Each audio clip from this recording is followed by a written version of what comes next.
রাস্তার মাথা থেকে কমলাসাগর কালীমায়ের মন্দির পর্যন্ত সড়ক নির্মাণে চলছে সীমাহীন কারচুপি। এই অভিযোগ করেছেন স্থানীয় যুবকরা। তাদের অভিযোগ, মধুপুর হাসপাতাল চৌমুহনী এলাকায় রাস্তার মাঝে কালভার্ট নির্মাণে কারচুপি করা হচ্ছে। তাই স্থানীয়রা বলেছেন, সঠিকভাবে না কাজ হলে বন্ধ রাখা হোক। নিম্নমানের কাজের এই অভিযোগ জানানো হয়েছে সংশ্লিষ্ট দপ্তরকেও। নিচের থেকে গাঁটনি দিয়ে সেটা তুলতেছে সব আদলাই। মানে এখানে 50টা ইটের জায়গা দেখা গেছে 2টা ইট আস্তে আছে, বাকি 48টা ইট আদলা কি আদলা, মানে একটা ইটের 3 টুকরা। তখন দাদারা প্রশ্ন করলাম, দাদা এগুলো দিয়ে কি করতেছে?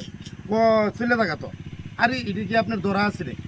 তখন আমি কইছি, দেখেন এলাকার কাজ সুন্দর করে করতে লাগবে, আপনার বাজেটে যা ধরা আছে তা দিয়ে করতে লাগবে, ডুপ্লিকেট কাজ করতে পারতেন না। এটা কোন জায়গার কাজ? এটা হচ্ছে রাস্তা মাথা টু কমলাসাগর যে হাইওয়ে রাস্তাটা হইতেছে, এটা আপনার এই জায়গাটা হচ্ছে আমাদের হসপিটাল চৌমুহনীটার লগে কমলা সুন্দরী মেলের সামনে।